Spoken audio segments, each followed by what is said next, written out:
how I know some instruments that were played in Congo Square. I get them from newspaper articles, get them from eyewitness reports, books, different things. You know, writers who talk about what they saw, and you know, it's so sad.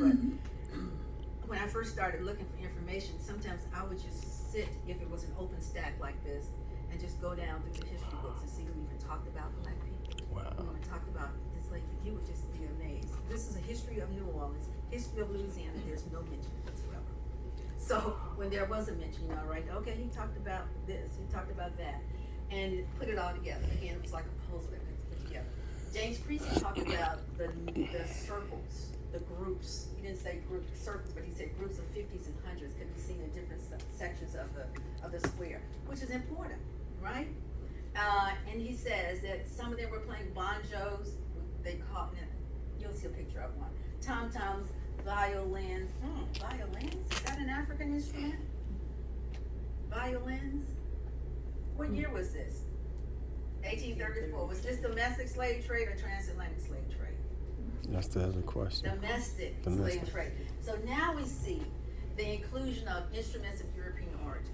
Oh, we see them right next to the jawbone, right? Right next to the tom-tom. And here is an example of that jawbone. Now people, ew, right? But when you hear it, and when you scrape it, you can't duplicate that sound, right?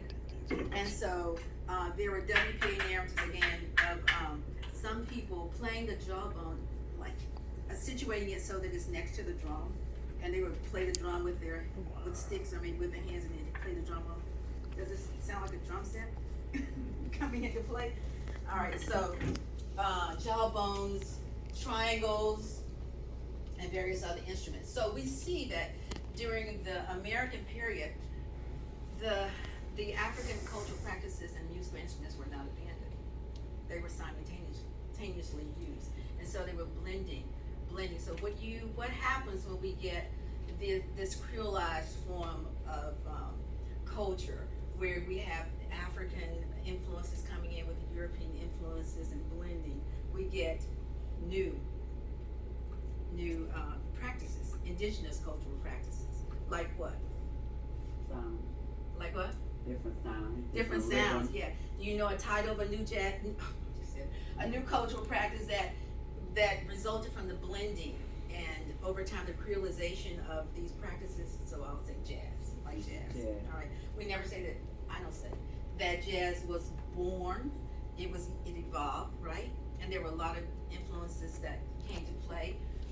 Some people like to say it was born in Congo Square, but you know, I don't say it that way. All right, and so Benjamin Latrobe was one of the eyewitnesses, or provided an eyewitness report that we rely on very, very heavily, that I do. Because, look at what he said.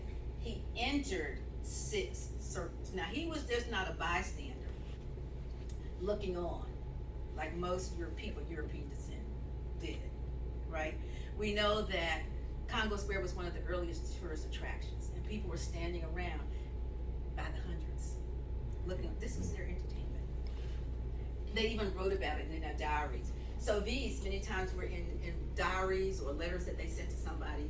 You know, we saw these people dance and we saw them dance. They were amazed because in most places, even if enslaved people had the Sunday off from work, they didn't come together, not in masses like this, not by the hundreds. Some people say thousands, and they didn't come from different plantations in different parts of the city and rural areas as well as the urban areas. They didn't come together like that. Some who had been born in Virginia, some who had been born in, say, I don't know, Texas, I don't know, other places, they didn't come together like that. So this was really unusual for people to see this kind of situations, and they wrote about it.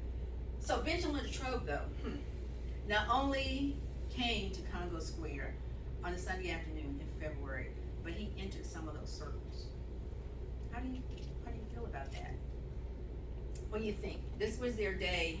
Of course, they were not free, but it was their day off to come together in this sacred space to remember their cultural practices, to relieve themselves of the stress, anxiety, oppression, violence, aggression, all that had been unleashed on them, and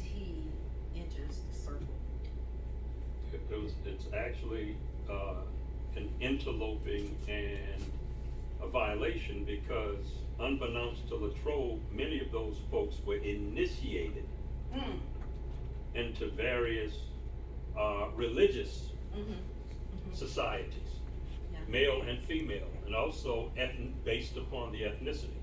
And so, you know, one group could not effectively enter another circle if that circle is based upon an initiation of a different cosmology or ontology. So, Yeah. it was a violation. It was a violation, so. It was a violation. But because of that violation, we have Yeah. proof. I know, you weigh it, especially as a researcher